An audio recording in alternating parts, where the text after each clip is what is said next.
Hello बच्चों, good evening to all of you. So आज के सेशन में हम ज्योमेट्रिक प्रोग्रेशंस करने जा रहे हैं, तो चलिए जल्दी से स्टार्ट करते हैं इसे। हम जो आज पढ़ने जा रहे हैं वो है ज्योमेट्रिक प्रोग्रेशन।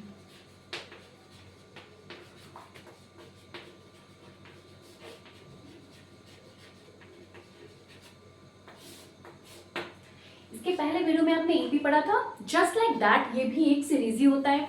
सपोज करिए A1, A2, A3 and so on, ये एक सीरीज है।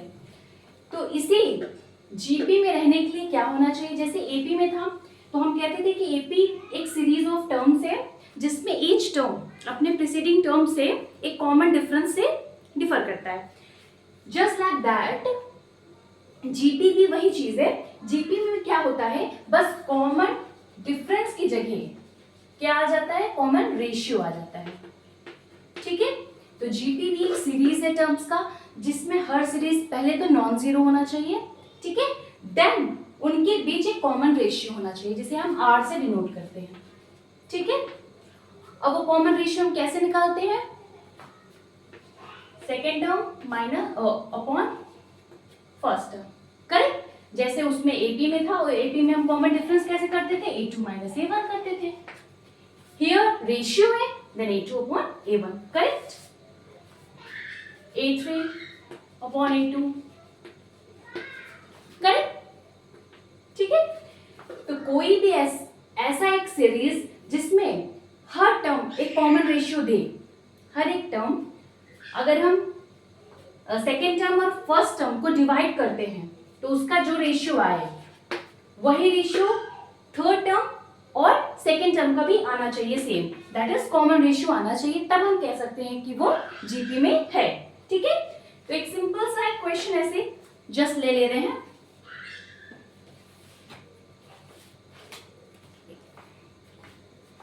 जैसे दिया है 3, 6, 12, 24, 48 डॉट डॉट। ठीक है, इसमें पहले आपको क्या निकालना है, फर्स्ट टर्म क्या है इसका,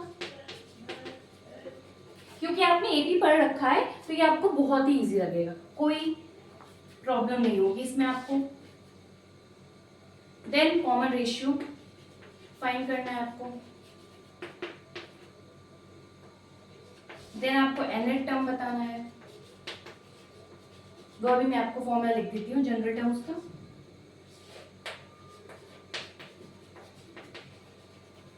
ठीक है, ये आपका क्वेश्चन है, बिल्कुल बेसिक सा क्वेश्चन है। इसके पहले क्योंकि हमको यहाँ पे nth टर्म भी निकालना है तो हम एक जनरल टर्म, जैसे वहां पे था वैसे यहाँ पे भी एक जनरल टर्म का फॉर्मूला है, उसको लिख लेते हैं।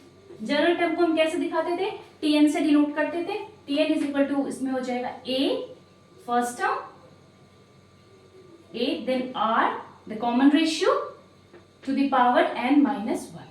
This is your general formula for nth term.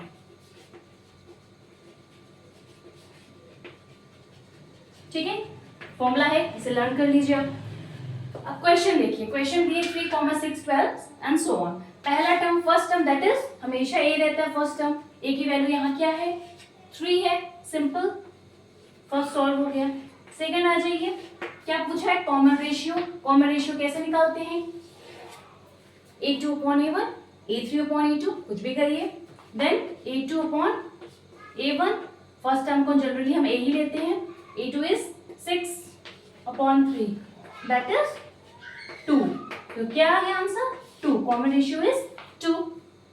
सी पे आइए, nth term Tn is equal to A is 3 into R is 2 to the power n minus 1, ये हो गया आपका nth टर्म। D अब 10th टर्म क्या दिया है, दैट इज n की जगह आपको क्या रखना है, 10 रखना है, यहाँ पे 10 कर दीजिए, 3 into 2 की पावर 10 minus 1, करेक्ट। 3 into 2 की पावर 9, 10 minus 1 9, ठीक है। 2 की पावर 9 इज 512, ओके, इंटू 3, इसको मल्टीप्लाई कर दीजिए, 2 जा 6, 3 1 जा 3, 15 36। ठीक है, बहुत बेसिक सा क्वेश्चन है और क्योंकि आपने एपी पढ़ रखा है तो इसमें आपको कोई भी प्रॉब्लम नहीं होगी। हम लोग धीरे धीरे आगे बढ़ते जाएंगे और क्वेश्चन का लेवल थोड़ा थोड़ा हाई होता चला जाएगा, ठीक है। तो एक और क्वेश्चन करते हैं इसका।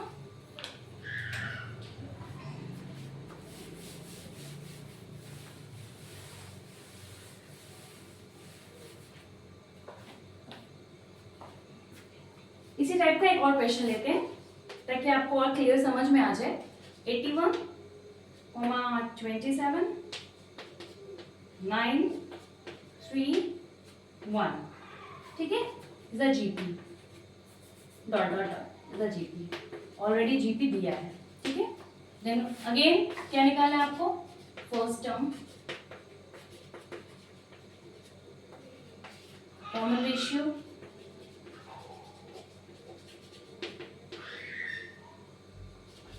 nth term, and last 11th term.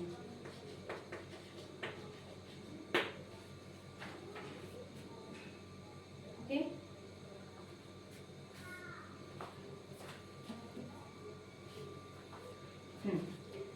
ठीक है, दिस इज योर सीरीज, ठीक है। ये जीपी दिया हुआ है। फर्स्ट टर्म इज 81, ये तो बहुत सिंपल है। कॉमन रेशियो इज 27/81, सॉल्व करिए इसको। 27 3 सा, इसमें 1/3 आया कॉमन रेशियो, ठीक है, no problem. nth term given by Tn is equal to A is 81 into R is 1/3 to the power n minus 1, correct. Now 11 term, इसको ध्यान से करिए, 11 टर्म निकालना है। 81 ऐसे रखिए, 1/3 11 minus 1, correct. 81 into 1/3 to the power 10, correct. 81 into 1/3 to the power 10। एक काम करिए, हाँ, इसको इजी करने के लिए अब 3 की पावर 10 करना पड़ेगा। इसको और इजीली इसको भी हम लिख सकते हैं। इसको हम लिख दीजिए, 3 की पावर कितना हो जाएगा, 4। भाई देखिए 3 into 3 into 3 into 3, ठीक है। 81 है, 3 3 9, 3 3 9 9 9 81, ठीक है। तो इसको 3 to the power 81 को हम 3 to the power 4 लिख सकते हैं, इजी। ये इसलिए कर रही हूँ ना ताकि कैंसिल आउट हो जाए, इसकी वैल्यू जो है वो कम हो जाए, नहीं तो 3 की पावर 10 काफी टाइम लग जाएगा करने में। ये है, ठीक है। अब 4 और 3 आप जानते हैं क्या होता है रूल, एक्सपोनेंट का बेस सेम है और डिवाइड हो रहा है, तो जो पावर होती है वो आपस में क्या होती है, सब्ट्रैक्ट होती है। दैट इज 3 लिख दीजिए चुपचाप ऐसे, ठीक है। एंड 4 minus 10, ठीक है। एनी प्रॉब्लम, 4 minus 10 होगा। नाउ 4 minus 10 is -6 और 3 की पावर 6 कितना होगा, 7 to 9, आई गेस 7 to 9, ठीक है। 6 है तो पॉजिटिव भी आएगा, इवन नंबर है तो माइनस ये पॉजिटिव आ जाएगा, ठीक है। 7 to 9 is your answer, correct. Hope करते हैं आपको समझ में आ रहा होगा। ये बहुत ही सिंपल है, कुछ भी नहीं है, क्योंकि आपने एपी पढ़ रखा है इसलिए आपको ये बहुत सिंपल लग रहा होगा, ठीक है। एक क्वेश्चन और करते हैं इसका।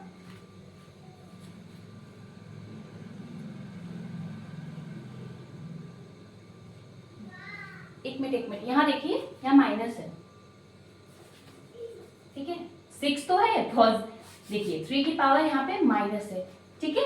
ऐसे करिए, अब हम माइनस को कैसे लिख सकते हैं, 1/3 की पावर 6 लिख सकते हैं, करेक्ट। यहाँ गलत हो गया थोड़ा, देखिए 3 की पावर -6 को 1/3 की पावर 6 लिख सकते हैं, ठीक है।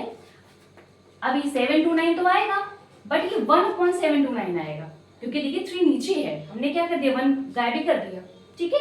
तो 1 गायब नहीं होगा, ठीक है, क्योंकि 3 की पावर 10 जो है वो नीचे है, यहाँ पे माइनस में आ रहा है आंसर। अगर माइनस में आता है तो हम 1/, कर देते हैं, या तो आप माइनस में आंसर लिख दीजिए और या तो 1/, कर दीजिए, तो आ जाएगा 1/7। इसको करेक्ट कर लीजिए, ठीक है, ठीक है।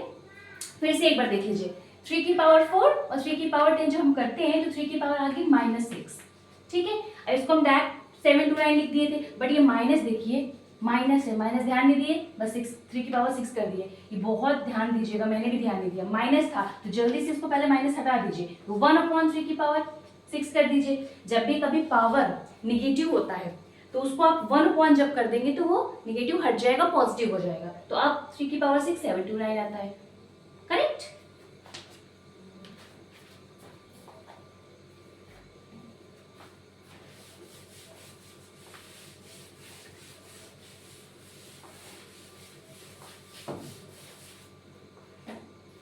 एक क्वेश्चन और कर लेते हैं। Question is which term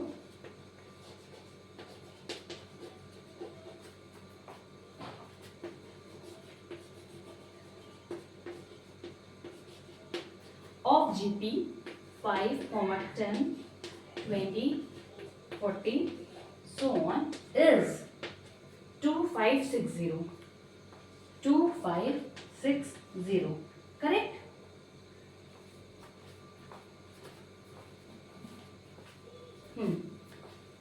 Question is saying which term of the GP 5, 10, 20, 40 is इतना, कह रहा है कौन सा टर्म इसके बराबर होगा। तो जब भी ऐसा क्वेश्चन होता है, एपी में भी था, तो हम क्या मानते थे कि जो nth टर्म है वही ये होगा, तो हम डायरेक्टली मान लेते थे कि जो tn होगा वो यही होगा, nth टर्म यही होगा, ठीक है। तो हमें फाइंड क्या करना है, which term that means n find करना है हमें, ठीक है।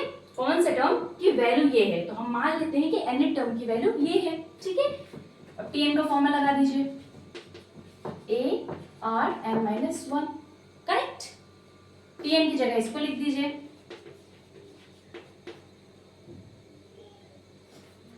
a is 5, r निकाल दीजिए, r is 10/5 that is 2, r की जगह 2 रखिए, n-1, ठीक है। 2560, इस 5 को इससे मल्टीप्लाई हो रहा है, इधर ले आइए इसको, क्योंकि इसकी वैल्यू निकालनी है हमें, तो इसे इस पूरे को हमें क्या करना पड़ेगा, अकेला छोड़ना होगा, ठीक है। तो इसके साथ के जो भी साथी हैं उसको आप एक साइड लेके आइए। हमेशा जब भी जिस चीज की वैल्यू निकालनी हो उसको हमेशा अकेला छोड़ना होता है, एक साइड उसको अकेला छोड़ दीजिए, ठीक है। और उसके जो भी साथी हैं उसको इधर ले जाइए। अगर उसका साथी मल्टीप्लाई हो रहा है तो इधर आके डिवाइड हो जाएगा, प्लस हो रहा है तो माइनस हो जाएगा, ये तो आपको मालूम है, ठीक है। 5 5 25, 5 1 5, 5 2 10, आ गया 5 on 2 to the power n-1 is equal to 512, ठीक है। अब जब ऐसा सिचुएशन आता है, अब देखिए जिसकी वैल्यू हमें निकालनी है वो पावर में है, करेक्ट।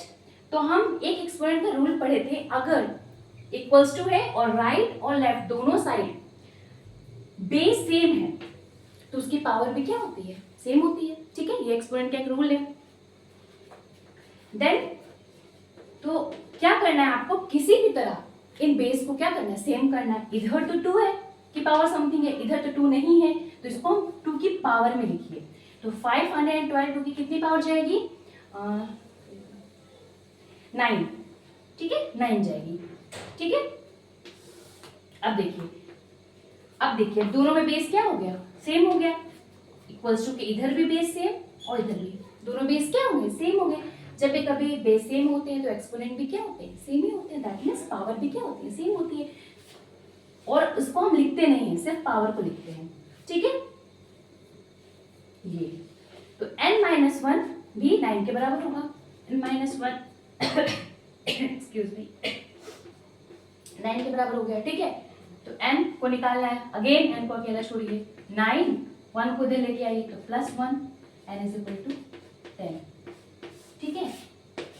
कौन सा टर्म, 10th टर्म, तो 10th term will be your 2560, ठीक है। सो आज इतने में हम रैप अप करते हैं, क्योंकि बहुत ज्यादा हो जाएगा तो कंफ्यूजन हो सकता है आपको। कल अगेन मैं इसी के कुछ और क्वेश्चंस कराऊंगी ताकि आपको क्लियरली सब कुछ समझ में आ जाए। सो स्टे ट्यून, वीडियो में बने रहिएगा and do like share subscribe. Bye bye.